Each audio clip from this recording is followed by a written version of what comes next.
No, I'm not clickbaiting you. Bennet is one of the best early game DPSs in Genshin, as well as a solid late game DPS.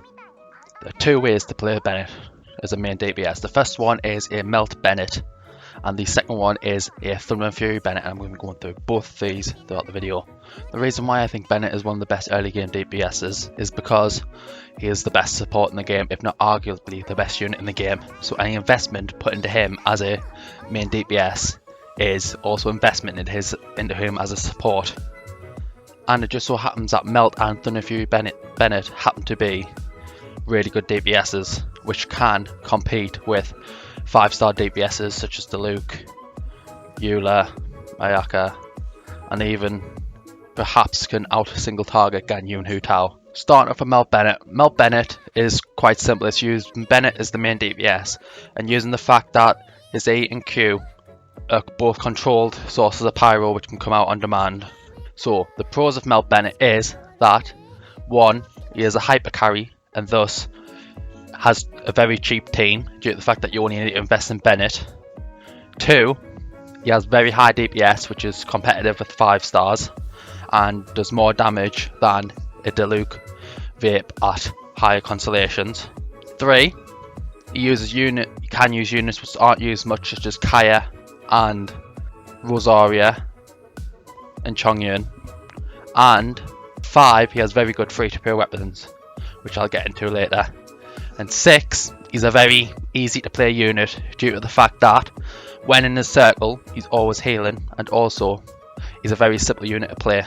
However, Melt Bennet does have some cons. The first con is weak AoE and the need to stay in burst. So, to recap, he's cheap to invest into due to being a hyper carry, high DPS, uses low usage units, free to play weapons are good, unga bunga, while his cons are weak OE and the need to stay at the burst. Alright, so getting into his weapons. The top weapons will be obviously the 5-star weapons, such with their rankings being Jade coming first, then Summer's Shaper, then Aquila. However, I know that's probably not why you're here. So, the 4-star weapons, which are best, are Black Cliff if you can keep the stacks up, then Alley Flash, then Black Sword, then for a free-to-play option, you would have Iron Sting, or if you don't have prototypes, a Festering Desire, and if you don't have prototypes and don't have the event completed, Prototype Rancor is your coping option. Okay, so getting into artifacts. For the Sands, you want an EM Sands, as Bennet gives a large attack buff with his Q, and thus doesn't need extra attack as you're hitting diminishing returns. Like every other character will want to do DPS, you want a on-element goblet, so a pyro goblet. And for Circlet, you want crit. For substat priorities, it is crit, AM, attack, percent, attack, and then ER. Okay, getting into teams, we have Chongyun, Sucrose, and Jingcho, and obviously Bennet.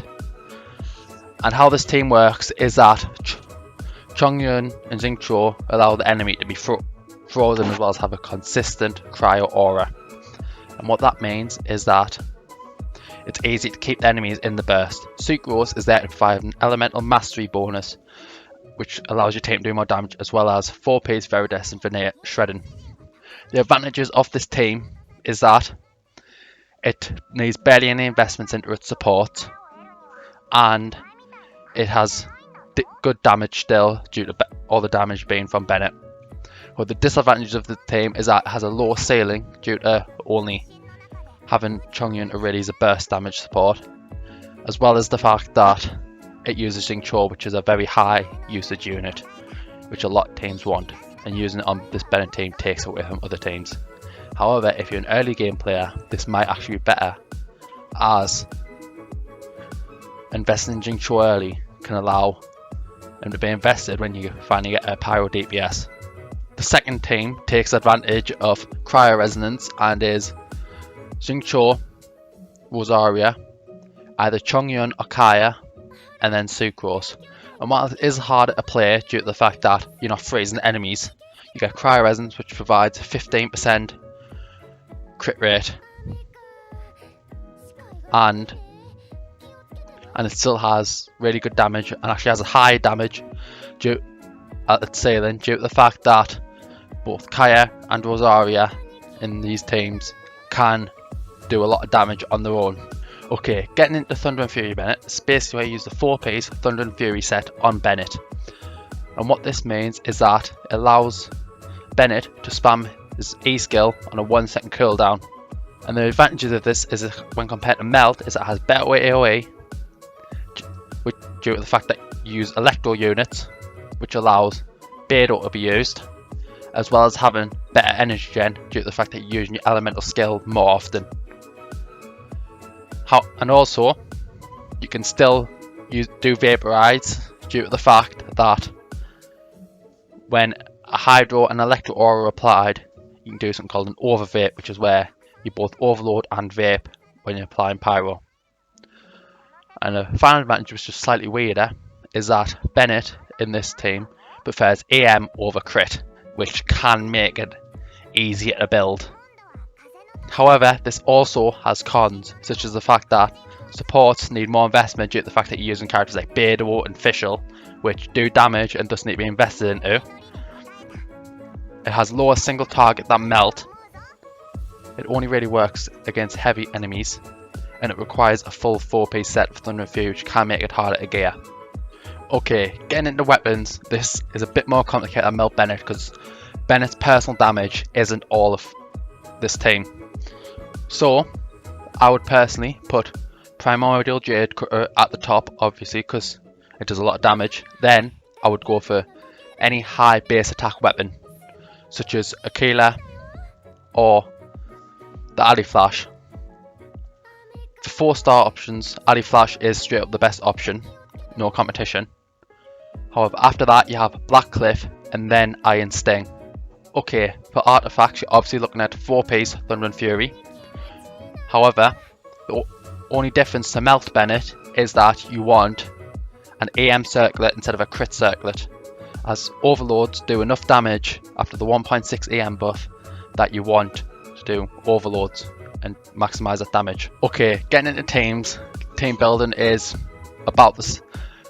Is a bit more simpler compared to Melt, as you'll use Bennet, Beidou, Xingqiu, and then you have one flex spot which can either be filled with Lisa, Fischl, Sarah, or even Sucrose for AM. Now, for getting the playstyles for both teams, it's very simple. What you want to do is cast all your bursts on all your team members apart from Bennet, and then go to Bennet, click your Q, then click E, and then click E, and then click E. As both teams take advantage of Bennet's low E cooldown. The outlier of this is when Bennet and Beidou, as Beidou really likes the snapshot from Bennet. So you want to cast Bennet's Q first before you do your support's Q, as Beidou with a Bennet's Q will do more damage than the couple of extra Bennet E's you'll get out by having your burst for longer. Okay, so this is post editing cuppa, and this is going to be me talking to you. So this is the first video I've ever made, and I had no idea what I've done with editing, and the gameplay was rubbish, but I decided to give it a shot and record some gameplay and do a Bennet guide. I hope you've enjoyed this video. I want you to go in the comments and tell us anything that I've done wrong, anything that I can improve. And if you like this content, or you want to see more, or hopefully see my videos get better, please drop a like and subscribe so that I can get this channel running. This is Warm Cuppa, and I'm signing out.